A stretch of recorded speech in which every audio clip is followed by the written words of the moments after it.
Okay, so we'll get started. We'll go down the line and introduce ourselves, and then I was thinking that we would talk about what is the Dead Ladies Club, and then we'll kind of go from there. So, I'm Joanna Lannister. I write essays on Tumblr, and I run the blog A Song of Ice and Fire University, and I'm really obsessed with the books, so. Hi, I'm SueTheFury, and I run a website called Watchers on the Wall.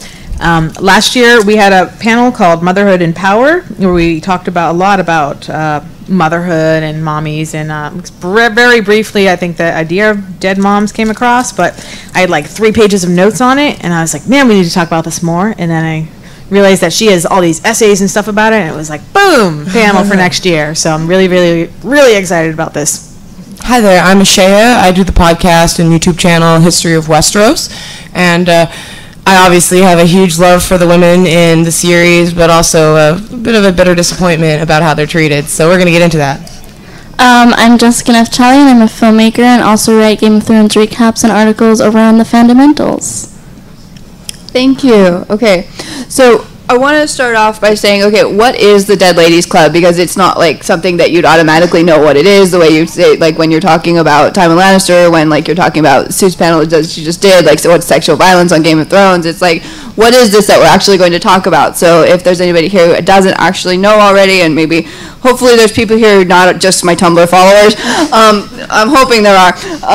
The Dead Ladies Club is a term that I invented too many years ago to count now. I think that it's where it's the group of women that George has that they're all these they're mothers and the women that have died before the series began, that they're like very, very important to probably a point of view character or someone immediately important to a point of view character, that George just kills them off. Most of them die in childbirth, and George just uses these very tired tropes, and there's really nothing to them. When you think about the corresponding male characters, like you think about Arya Targaryen, you think about Tywin Lannister, you think about Rickard Stark, you think about you have Doran Martell, Oberyn Martell, all these people who are connected to all of these female characters. We know a whole lot about all of them, and we can talk about them. We can talk about their different policies. We can talk about the decisions that they made. We can characterize them. When for some of these other women, for example, for the mother of Doran, Elia, and Oberyn, we don't even know her name. So it's very frustrating to actually be able to deal with that. Like how you have the only female ruler during the kind of the Robert's Rebellion era, just before the Robert's Rebellion era, and she's the only one we can't actually even give a name to talk about her policies and how she felt about ruling. And so we have all these men ruling, and we have this one woman, and well, George, you didn't even bother to give her a name. And by the way, so Ash and we're going to Worldcon in August, and we're going to try and get a name for her. So yeah, that's what we're working on. On that subject, I have asked George point blank at a Q&A. I said, the unnamed Princess of Dorne had such an impact on Doran and Oberyn and Elia. We have this conversation that Doran thinks about with the water gardens. That's like a very important scene to me, these words that she says about peace and things like that, and we don't have a name for her. So I asked him, what's her name, after saying that, and he said, well, she's dead. I've got a plan, though. I've got a plan. This is immediately after he read an excerpt from the Westerlands, from the World of Ice and Fire, which is full of dead characters. So when he said that, I have to say, it was so hard not to start crying. I was upset at that. Like, the idea that he just would shut that down. And then he did continue on, and he said, well, maybe her name will be in the World of Ice and Fire. It wasn't. But I have a plan, though. I'm going to give him fan art, and I'm going to be like, but I don't know her name, so what's her name? And maybe if I actually put, like, a depiction in front of him, he's going to come up with a name. So we got a plan. We're working on it. It'll happen. And there's a great theory that's out there on her name, because we see, like, Oberyn's daughters, have these significant names, and we have Doria, and we have Elia, which is obviously Doran and Elia, and we have Obara, and Obella, because Oberyn liked himself so much he named him twice. But we also have, like Loreza. That's not a name that we know is in Oberyn's close family, so the common theory is that his mother's name was Loreza or something with a lore in it. So next time I might ask him specifically with that theory. Yeah, if you keep asking it, he's probably just going to give her that name. He has probably put zero thought into it at this point. Yeah. And I think that's the realistic thing, is that George just, if he hasn't written it, he hasn't put that much thought into it. And that was the case with Ned Stark's mother, with Lyanna Stark. We did not know her name until The World of Ice and Fire, even though he had been asked about her. So I'm just like so relieved that we at least got that, because that was even more egregious than the unnamed Princess of Dorne, in my opinion, for Ned to, and no one to think about her. I don't know. So what I thought we could do, if you don't want to do this, that's fine too, since we haven't really talked about this before we got up here. So if I thought we could maybe like go down the panel and maybe like talk about at least one woman. We've already been talking about Dorne's mom, and we've been talking a little bit, but if you could like maybe talk about one person, so maybe pick someone that you like, what really, like, one of the women who really is affected you, and why you think that that's unfair, maybe. So, like, which woman would you say, like, maybe aside from Doran's mom, since we've talked about that one? So, like, if we go down the line. I mean, as far as the dead ladies, it's probably the easy answer. But, I mean, people like Lyanna, you know, that's sort of the glaring one. But we hear about her so much. And for a long time, we knew only little snatches of information about Lyanna Stark. And it was like, what's true, what's not, who is this young girl who died, who was apparently incredibly important to the future of the world. But we're seeing her mostly through the lens of these men who had these sort of false ideas of her. And we're treating her in a way like a possession, like they have to go chase after her, and it's a point of honor to get her. And it just seems something so desperately sad about it. Like this girl who was barely starting her life and was apparently willful and sounds sort of really intriguingly cool, but her life just gets snuffed out. And that, you know, and I think pretty early on I clued in that she was probably Jon's mother, which made her even more interesting to me. But I just wanted to know more, and it was just so frustrating to only get her those little bits just through the lens of men who treat her like this, you know, this thing to be, I don't know, chased after. And I don't know, I've always kind of loved her, so it was very exciting to get bits of her on the show, and hopefully the books will give us some more. Hopefully. Well, my answer originally definitely would have been the unnamed Princess of Dorne. I'm a huge Martell fan, and so drives me absolutely crazy. But another one for me is Rhaella Targaryen, which is someone we just don't know a lot about her really as a person. We know about her as men affected her. We know about how Aerys treated her and things like that, but we just don't know that much about her. And, you know, she dies in childbirth, and it's so strange to me that we have these three main characters, you know, Tyrion and Daenerys and Jon, whose mothers just died in childbirth, and I don't like the statement that makes necessarily, that these are our saviors and that's what had to happen. And I just wish. Do you think that's necessary? Or? I don't think it's necessary. I feel like, if, for example, Rhaella would have been a perfect exception to that if she had survived, if she had gotten off of Dragonstone and lived, you know, until Daenerys was a little bit more of a formative years. Maybe, you know, she died somehow, and it could have been another point of drama for her, honestly. But she could have at least had a mother in her life for some years of her childhood. I would have loved that. I think she could have replaced Willem Dafoe instead. Instead, and like you could have definitely had her instead of the Knight. Like I would have been for that, really. Yeah, exactly. So I feel like it's so pointed that he has to have done it on purpose, but I really don't see why these, you know, I mean, and to be fair, like Bran and them, their mother wasn't killed in childbirth. There are exceptions, but yeah, I've thought about it, and I don't see why that is important for their mothers to have died in this way. All three of them. Yeah. I mean, I have thoughts, but I kind of want to hear what Jess has to say before we jump into that. My answer is possibly going to be Rhaella, just because I think that there's so much to go into there in terms of what her perspective was of the situation. There was so much going on, and there were so many interesting dynamics in terms of that court and that situation, especially in terms of them kind of moving it around and what she thought about all of that and her relationship to her children, but we don't really get that. But my other one would be Ashara Dane, just because it's just so unnecessary, and it's built up like it's just there for mystery's sake and sort of any sort of characterization point for her, and she's just literally there to be a dead woman versus any sort of actual plot point. Yeah, Ashara Dane for me really felt like George just really liked the imagery of this beautiful woman falling from the tower into the sea. Like, he just really liked that. That meteor falling. Yeah. I really think that's what he was going for there. But you said you had thoughts. Like, do you want to? Yeah, just the whole childbirth thing. It's so tired, and you see so many male authors in particular just fall into it. Like, they seem to think that women have babies and literally just drop dead. I mean, we see it in Star Wars, and they have crazy, technology.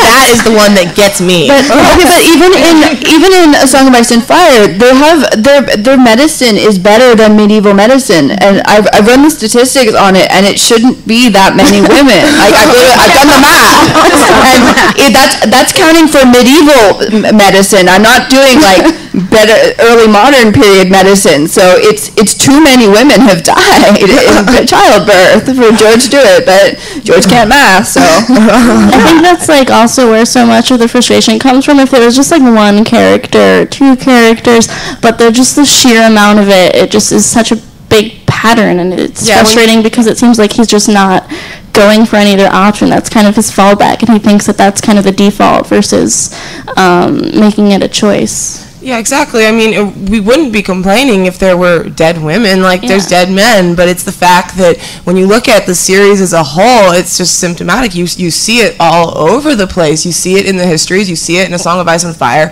and you see it in Dunk and Egg. You see it everywhere. Well, for me, it's the difference between male sacrifice and female sacrifice.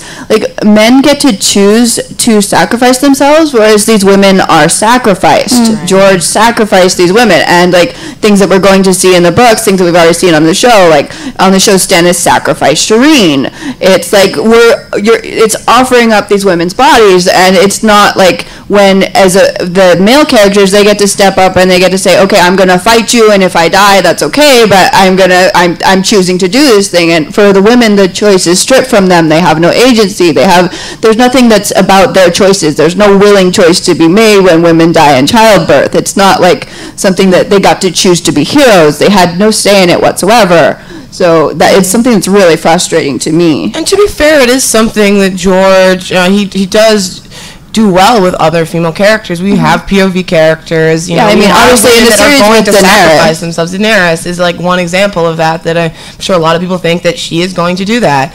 And so he does break these tropes and stuff like that, but he very much lives up to them. And I mean, these are tropes, like if you know the site TV tropes, like there's the lost Lenore trope, which is the idea of like this lost love who died before and you don't know much about her. There's death by childbirth. That's like a huge list, of course, as we've talked about. Mm-hmm. There's, the idea of fridging a character, which is, just someone is killed for the protagonist to have some, oftentimes you call it man pain, but sometimes the fridging of a character is like a male character. It does happen, but I think that it is a weak way of causing drama for them. Mm-hmm. So how do you guys feel like this, do you feel that George can make up for this then? Like if Daenerys does sacrifice herself, as you said, do you think that makes up for it, or how would you evaluate what's happened? I think it would be lazy and boring. I see people all the time in Watchers theorizing, of course, about the endgame, but so many people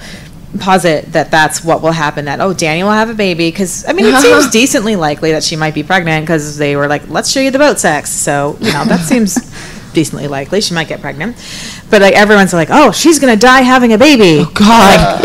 Please, that would make me mad. And that's the thing, is that my first gut reaction is, God, can't you come up with a more interesting theory? But then my second reaction is, God, George has done that so often. Maybe they're right. Well, and then the other question is, is Cersei going to die having a baby? So, I mean, some people have theorized that. I mean, I personally don't subscribe to that theory, but it's a theory that a lot of people do support, so I think that one sucks as well. So it's so hard when you hate a theory, but at the same time, when he's gone to that well so often and seems to not understand how wombs work, which, honestly, I was joking about it before, but this man is terrified of wombs. Melisandre and the whole, so much with the shadow baby. Of ovaries and the fallopian tubes. He's got some issues. To say about that. Oh yeah, there's a lot to say about George and the whole reproductive system. I will say I went to a con one year. A whole other panel for next year. So I went to a con one year where there was a midwife there. and she paid to go to like a special dinner with him. And she got to ask him some questions about it all. And she really talked to him for like half an hour about it. So I'm hoping that she educated him a little bit. She was like, beforehand, she was like, this is what I'm going to do because he does it so wrong. Yes. Educate the man. Yes. It's an interesting thing because it's kind of a hard thing to course correct just because so much of it is people who have died in the past, so he can't exactly recorrect that. I think he can definitely make it worse if any of those things happen. But in terms of future stuff he can do, like unless he adds more, he can't really make it better, just because I think none of us really have an issue with the current females in the story. It's just how he's dealt with ones who've died in the past. So I think that the only thing to do is for him to just not continue with that in terms of adding characters to this list. Yeah. And in terms of, do we have someone raising their hand? I just had a question. Yeah, you can, go ahead. Let's I go. just wanted to ask you, how do you compare how he handled malaria? That's a great example. Everybody else's mother. I know Lauren Joanna Lannister there. She like when she'd first come up with the term, it was sort of a casual thing, just to refer to the general idea of women getting short shrift. But as more people started to hear about it, she's like, I need to make this more clear. Who's in the Dead Ladies Club? So then she came up with the Castaway Women. Yeah, I'm making up terms for things and just throwing them out there, defining the vocab. So for the Castaway Women, what I thought that was is these are the women that have kind of been shafted by George.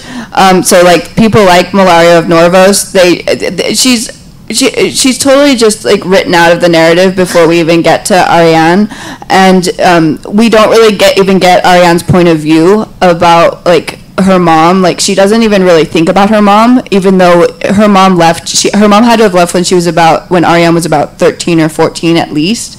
So to have your mom for the first 13, 14 years of your life and not think about her at all, and not be thinking about her when Ariane's thinking about her birthright and everything, and when she's thinking about like maybe the decisions that Doran made as Prince of Dorne, and she's not thinking about Doran sent my mom away or anything like that and how that affected her. It's really strange to me like why George doesn't think about mothers at all. He thinks about these mothers, to me at least, it seems like he thinks of mothers as expendable, whereas these fathers are, they're just everything to him. It's just the fatherly relationship is just the relationship that he wants to explore. And I get it that that's what interests to him, but it doesn't seem very realistic. And he's always saying, "Well, I want to be realistic. I want to be historically accurate." And I'm like, well, why do none of your characters really think about their moms at all?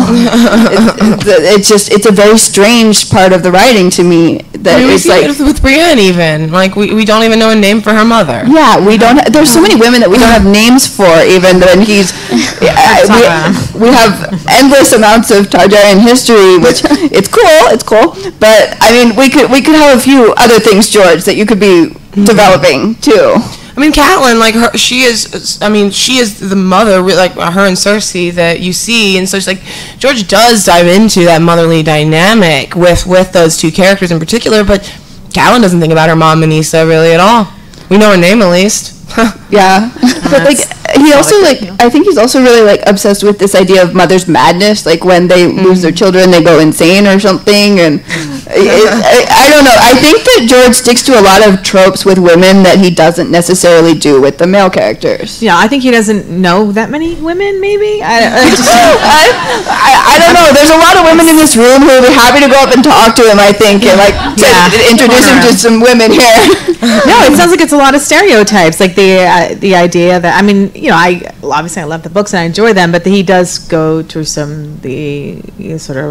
to the well on sort of tropes and stereotypes, and the idea that women, I lost my children, everything is over, and there is that idea of the whole mother's madness thing, and he really does show like a lack of understanding, like the midwife having to educate him, and he's not the only man who doesn't know that, so I don't totally blame him for it, but it's apparent Yeah, when he goes with all the stereotypes, and it's not a new idea that women totally lose their crap when they're separated from their kids.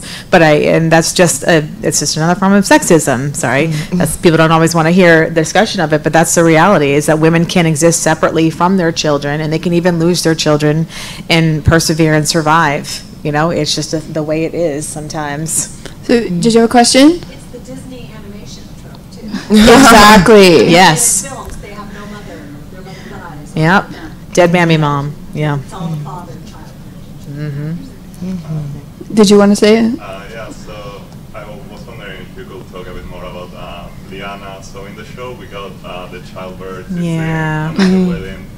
So I was wondering if you guys would like to see a night of the laughing tree confirmation, or are you also tired of the trope of women being empowered by posing as men? Well, in the histories and lore, so if you watch the extra videos on the DVDs or Blu-rays, they did have the animated short of the Night of the Laughing Tree, right? So I'm counting on you. Attorney of Harrenhal, yeah. Okay, but even on the show, we get that line: he loved her and she loved him. That still, personally for me at least, that wasn't really enough, because you can love someone and not be happy with them.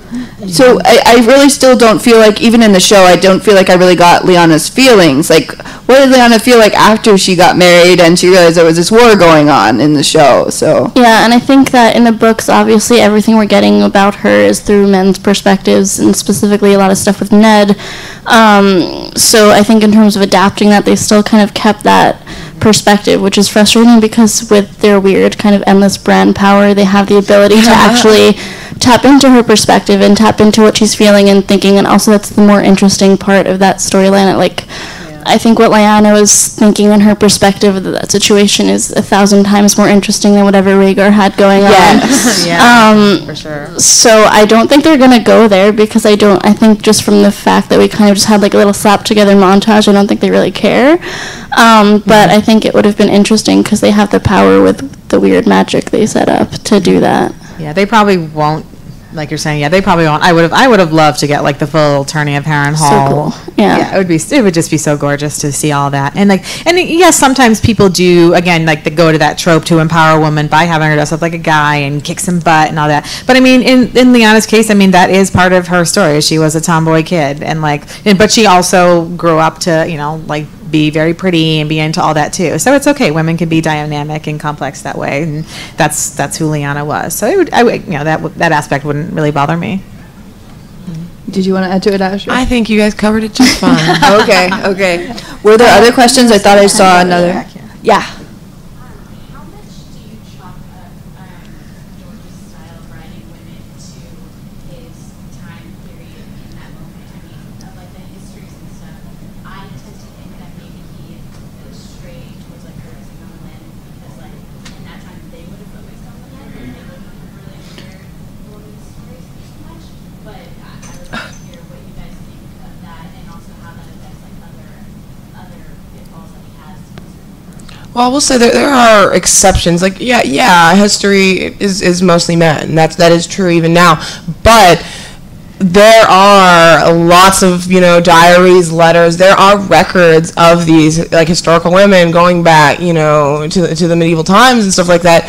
So it isn't realistic. It just isn't. I don't think it is. And I think that it could be maybe more forgiven in terms of the perspective of the World of Ice and Fire book, had it been written by a certain person. But then when you get into the main canon novels, the Song of Ice and Fire book, when you're just getting POVs and you're getting multiple POVs, and there's really no reason to have a revisionist history version of it, because it's just not kind of the perspective of those books, versus when he writes from a maester's perspective, I guess you can kind of forgive it. Yeah, I definitely have a little more patience with the World of Ice and Fire and with the Rogue Prince and the Princess and the Queen because of that, whereas I'm more critical of A Song of Ice and Fire and Dunk and Egg, because those are a narrative story. So there's no excuse for that, in my opinion. Yeah, and it's not even really being true to the time period, because if he were being true to the time period, the First Night wouldn't exist in A Song of Ice and Fire, because First Night didn't actually exist in our own world. It wouldn't have been the case that he would have had, I went through a whole list once of all the things that George is trying to make exist and they don't exist. For example, the rule of thumb that George introduces in the World of Ice and Fire, he makes that actually exist in A Song of Ice and Fire, but it didn't actually exist in our world, where you could actually, like, legally beat your wife with a rod that was no thicker than your thumb. I mean, that's a myth that George is capitalizing on because he wants to make this pseudo-medieval ages. He wants to play with all of our perceptions. He wants to take the worst thing that we can possibly imagine, and that's what he's trying to make as his setting. So it's not actually that he's taking history. He's taking the impressions that we all have of history that we've gotten from movies and TV and books and everything, and he's taking all those impressions and he's building all of those up, and he's making it worse, as bad as it possibly can be for women. So it's not that he's really doing something that he's really trying to be historically accurate, because he's not. I mean, the dragon should give us the first clue, but everything else is really, it's not historically accurate either. There's so many things, like, I think it would take me like an hour to go through everything.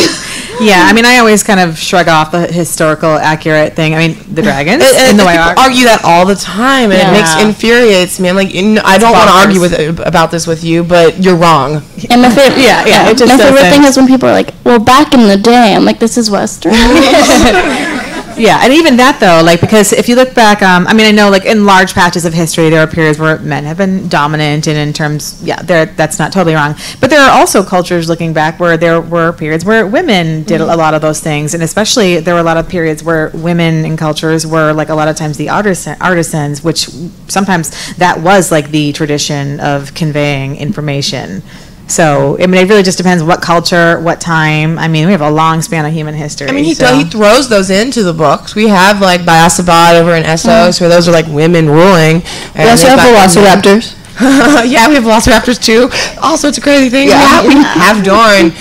But he chose to draw a line in the sand somewhere, and the place he chose to draw it was where women are treated poorly, whereas everything else he thought was okay to change. Yeah, you see that a lot, though, in fantasy fiction, and it just seems to be this thing that comes up so often, and, well, probably not just fantasy fiction, but yeah, fantasy fiction and sci-fi, that seems to always come up as, like, we'll change everything, but we're going to keep the misogyny and the, the sexual violence, and, yeah, for some reason, I don't know what's up with that, but, Jean? It's not just George, it's David and Dan, because what made me so angry was the way they killed Roz. Oh, yeah. Littlefinger was about to leave, so why didn't they just make her the manager of the brothels? I mean, we knew Joffrey was a shit. We didn't need that. I mean, the reason was that she asked for more.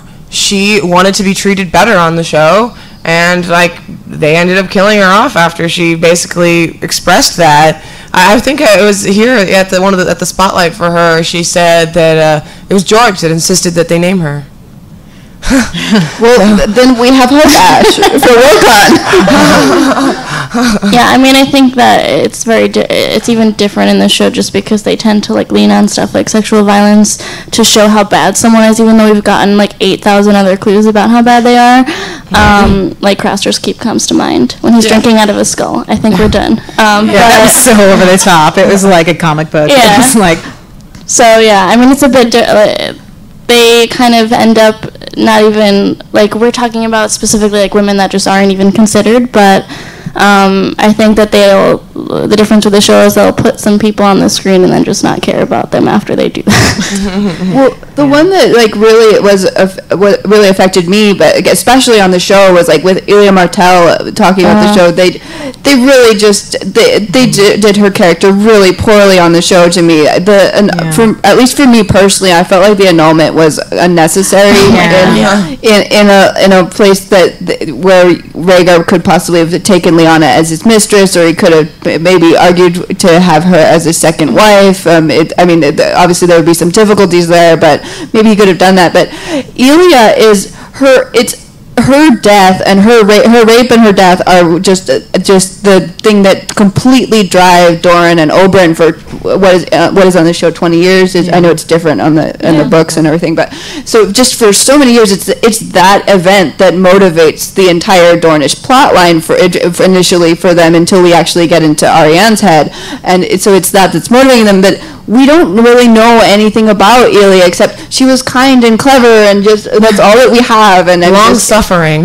That is so frustrating to me as a reader. Just that I would like to have known more about her, and that George doesn't find that worthwhile to talk about, except this really graphic sexual violence and this horrible death. So, yeah, it is really frustrating. I mean, there's a lot of. They've changed so many things. They couldn't, I don't know, throw Theon's mom in the mix or something. I don't know. Just throwing some stuff out there. Yeah, and obviously she's an example of, the mad women she's hardly any character at all. Yeah. And then we have, there's so many we haven't even touched on yet. And some of them are more from a tree. We obviously haven't even really talked about Joanna Lannister yet, because we were waiting.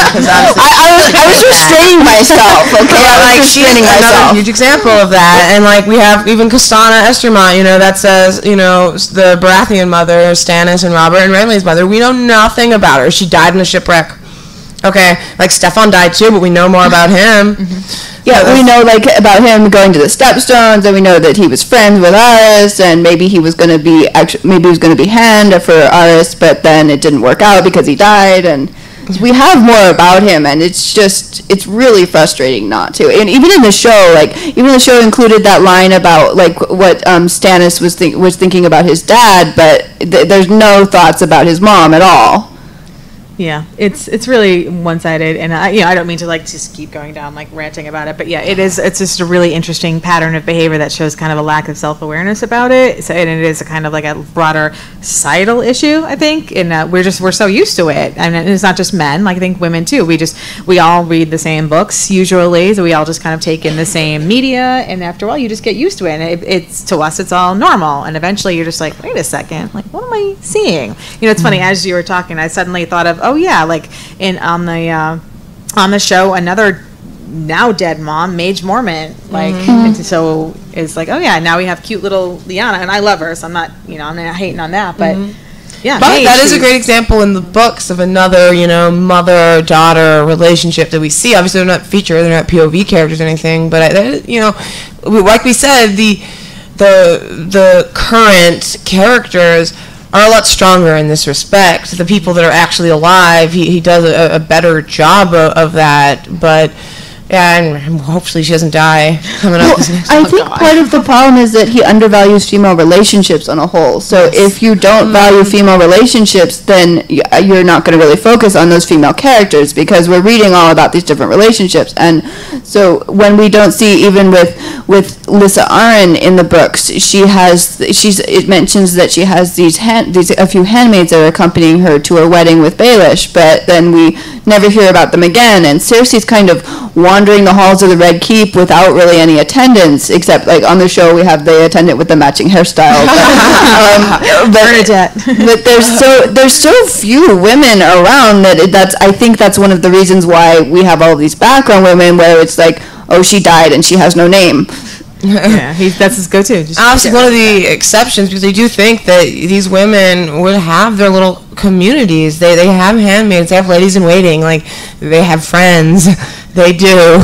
But we have one example as Joanna Lannister and the unnamed Princess of Dorne. Though she is unnamed, we do know that her and Joanna were friends. They were friends enough that they were planning to marry their kids to one another. So they were obviously very close. And I'm so curious to know more about their dynamic. We know they're friends, but we don't know what kind of friends they were. Were they more formal with each other? Were they, the kind that playfully ribs each other? We don't know anything about the actual content of that friendship, really. Yeah. Obviously, they did plan political things, so we know that they were mastermind friends. We can talk about all the times Joanna was raped and groped or sexually harassed by Aerys, though. We can definitely talk about that. I mean, that's super fun. Yeah, I guess we should warning her. To me, it's so obviously Rhaella was raped for Daenerys to be conceived, because we have that scene in the books when Jaime was standing outside of the room and saying, well, should I go save her? And the Kingsguard's like, no, we have to protect her, but not from him, not from Aras. And like with Lyanna, even though so I know we have that Lyanna got married in the show, and we're still trying to figure out whether Lyanna got married in the books or not. Like maybe she did, maybe she didn't. I'm not sure. Personally, I come down that she didn't get married in the books, but either way, I feel like there's a consent issue with Lyanna being such a young girl. Like Ned refers to her as a child woman because she is obviously still too young. She's not old enough to give her consent. So then you have that consent issue there, and then with Joanna, we have all those secret Targaryen theories of whether Tyrion is Aerys' son or whether he's actually Tywin's son. So I mean, so with Rhaella is 1, Lyanna is number 2, where we have a lot of issues, and then if we have Joanna as number 3, if Tyrion really is Aerys' son, which let's hope not. What kind of series is that we're reading, where you have all these women that are so that the series is built on sexual violence? It's not even just that these women died in childbirth. It's that were all these women raped so that George could have these the characters save the world. Like I know you have more to say in his other works that you've talked about, how this is prevalent in other works, not just A Song of Ice and Fire. Like you've talked about how it's in like Fever Dream and Dream Shadows, Armageddon Rag. Like the mothers are killed off screen in all of those. For anyone who doesn't know, in Fever Dream is George's vampire novel, and actually I don't even like vampire novels, but I really highly recommend this one. But George creates this race of vampires where it's built into the female anatomy of the vampire that if they get pregnant, they will die. It's literally if they get pregnant, that's it. That's the end. They're going to die. And like it's very strange to me. I'm like, okay, so explain to me why all these vampires the female vampires haven't created a community of lesbians to go and rule the world. I mean, I don't know. I'm very frustrated with that aspect of that world building. But it's a good book though. Oh my God, it's such an egregious plot hole. I know, and he never addresses it in the book at all. Like the aspect of all these women die in childbirth. I don't think he's ever seen The Hunger, apparently. So, yeah, Tamika.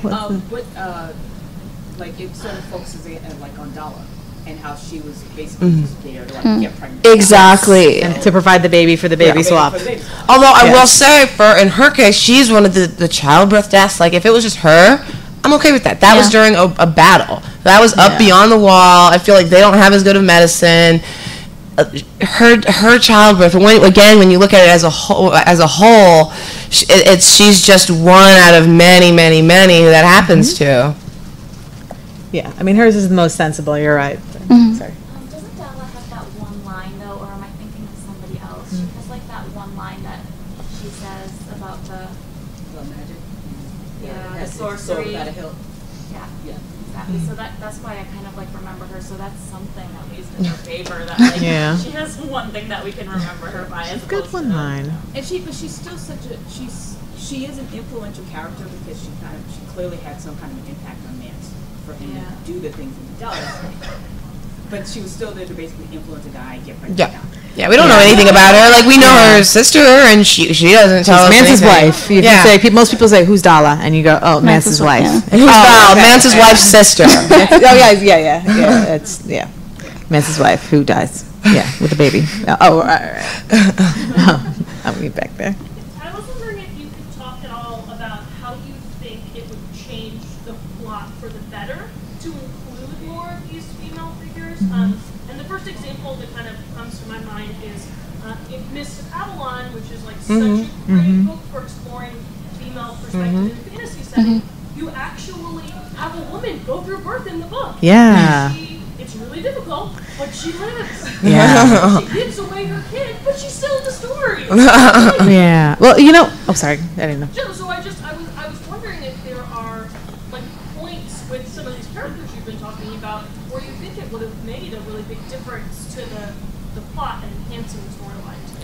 Yeah, I mean, I think like you had a good example about why did we need Willem Darry? And you could have had Raella live at least a few years, because imagine if they had had their mother with them for part of their childhood, and then she's killed, ripped away from them. That's imagine if they had their mother in book one though. Like, imagine if they had their mother in book one though. Like, Viserys couldn't have sold. I really don't think Viserys could have sold Daenerys to Khal Drogo in book one. But again, we just don't know enough about Raella. I think that given her experiences, she wouldn't want to do that to her daughter. But that's just how little that we know, that we don't know how, like, brainwashed into this world that she is, that she might have been like, no, this is what she needs to do. She needs to marry this like, warlord. We need to get our place back. Like, we don't know. Like, you could give whatever headcanon you want for her, and that's sad. Yeah, there's just a lot of wiggle room. But yeah, I mean, that's a good question. There's different scenarios we could play with. I mean, Ellia's death is probably too important to shift. I mean, that's like a linchpin of a million things. And Lana's probably as well, just in terms of what kicks it off. But I feel like the other, like... Ashara. I mean, what Ashara is not necessary. I mean, couldn't you have had Lyanna live, though? I mean... like, she could have disappeared. She could have, like, I think that she could have disappeared. I think that there could have been other options for her. Like, maybe Ned could have sent her over to Essos. in Essos. Yeah, I feel like the interesting thing about all this is that, like, it feels like it's necessary just because we've gotten, like, so many books now of what happens afterwards. But, like, in reality, you know, the plots could have changed, but that doesn't necessarily mean they were changed for the worse if these women were here. And also, like, specifically with Lyanna, it's hard because he makes it feel like it's necessary for all of these protagonist characters, these POV characters, to have lost this, like, connection to the past, and this connection to kind of what this story is supposed to be about, or who they are supposed to be and their identities. So it feels like that's part of it, but I think that there could have been a way to still explore that without necessarily needing to kill every single one of these women off. I think we could have done with, like, you know, maybe only half. Yeah, just like a few, one or two. But it's what we're always talking about. It's like the pattern that's the issue, not necessarily each specific instance. Like, I don't necessarily have, maybe other than Ashara, just because it's so unnecessary, I don't have a problem with how it functions in the plot in specific instances or in each one. It's just the buildup of all of them together that it feels like it's a problem.